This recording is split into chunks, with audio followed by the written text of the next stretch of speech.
Hey everybody, Marty Missouri, good morning. Today is the 10th of May, 2017, your weekly video. Rather than show you a bunch of slides this week, I thought I'd interact with you for a few minutes on the S&P 500 chart. Before I get started, I just want to reiterate that during the week, you get from us a combination of both technical and fundamental information, data, commentary, opinion, and so on. The fundamentals would be, what's going on in the economy. Last night I showed you some stats on housing. The economy's here, Europe, interest rates, price of gold, that sort of thing. To kind of get a feel for the landscape or the backdrop for the global markets. The technical view would be looking at the price charts. Now, the problem with looking at the world just purely fundamentally, which a lot of folks in my business do, is that it's all subject to interpretation.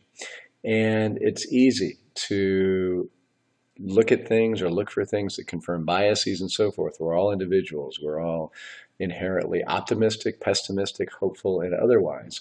I have to make sure every single day that when I look at the data, that I'm looking at it as I truly believe it is, not how I want it to be. The technical data, while it can be viewed through rose-colored glasses as well, I think it's harder to do that. I think the price trends tell a story, sometimes before we know what the fundamental story actually is, about the underlying strength of the market. That's why we spend so much time on charts, so much time looking at moving averages and volume and so forth, to just kind of get a feel, market by market, sector by sector, region by region, that we're doing the most logical things within portfolios that give us the best probabilities for success over the long run. So again, with that in mind, here is the S&P 500 chart, daily chart going back to January 1 of 2016. You may recall the first few weeks of 2016 were the worst first few weeks in the history of the market. I'm going to use that February 11th low where the market bottomed and moved on to bigger and better things to kind of paint some pictures for us. I'm going to start with a trend line that takes us from that low through the Brexit low in June. And we're just going to run that all the way out to current. And so when I connect those two and keep it there, what you can see is, yes, there's been a very definite trend line established when I connect those two dots. And here's how traders have reacted to it. So we got there, we moved above that, we came down, tested it just a little bit and failed, and suddenly what was support then became an area to sell, an area of resistance for short-term traders. We had what we'll call the election low, bounced out of it very aggressively, but then ran into some resistance right up against that trend line, which made perfect sense to me.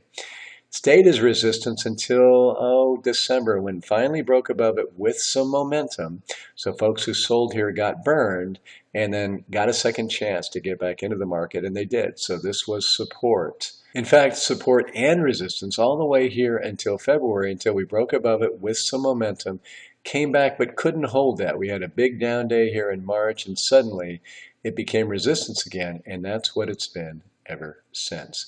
Now, let's fast forward quite a ways and create a new trend line from the election low up to current. And you can see, yeah, I can connect some spots here, and sure enough, it does look like that established something that traders began paying attention to, because we see some movement right along that trend line, for 1, 2, 3, 4, 5, 6, 7 days or so, and it was support. And then we came up, tested that resistance. So right now you might say that we're living through a little bit of a channel here. Let's jump in the middle and go back to Brexit and play with a trend line there. So there we're going to connect Brexit with the election low. And we have another area that could be potential support for the market as well. So we've got very definite trend lines. And as you can see, make no mistake, technically oriented traders, short-term thinkers, absolutely look for patterns in the market that they can exploit on a very short-term basis. We have a clear pattern here, a longer-term trend line established all the way back to the low. That would be the one I would pay the most attention to.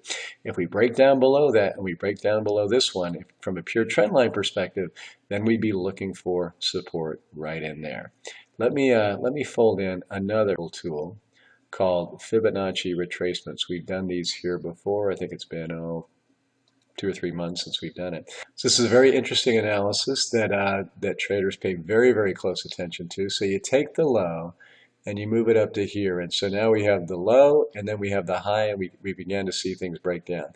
These three areas in here, the 38.2, 50, and 61.8% retracements, are the ones most critical to technical analysts. And as you can see, I came up into this high, came down, tested it just a little bit, and it was that first line of very strong potential resistance that held. And then we moved above that, stayed above it ever since. So now what we would do is take and move this forward. So now we can move it to this level and realize from here that from the February 11th low, we have had really nothing that even remotely looks like a serious retracement. So now let's do what we've been doing every single week, and let's take a look at the moving averages. So folks, we just looked at trend lines and we just looked at Fibonacci retracements. Under what circumstances would we look at such things as breakdowns that ultimately might change our view of the markets? It would be under the circumstance where the longer term trend analyses, which would be found in the moving averages, begins to break down as well. So here you have the shorter term 50-day, 100-day, and 200-day moving averages. When the faster moving averages are on top of the slower, that would be what you would call a very strong bullish setup. So we have these trends and these retracement levels and so forth up in here, and then we have the moving averages telling us that we are very firmly in an uptrend. So right now we need to act as if these areas and these tests will actually be held, and that we ultimately will break into new areas and achieve all-time highs. That is precisely what the data is telling us at this moment. Are we saying that this is absolutely unequivocally what's going to happen? Absolutely not. We're talking about probabilities, which is the best we can do. And so folks, what you just saw me do here with the S&P 500, we do this with every single sector that we consider in our allocations. And again, we look at the fundamental backdrop, we look at what the long-term trend indicators are telling us, we look at these trend lines and so forth to get a feel of what our expectations should be in terms of support and resistance, how to communicate that to you and to our clients. And at the end of the day, I'll say it again, do our best to make the most logical, most empirically based decisions we can, not reacting to the news, using logic and good data to guide our hands. Thank you as always for watching and listening, and look for my weekly message in the next 2 or 3 days.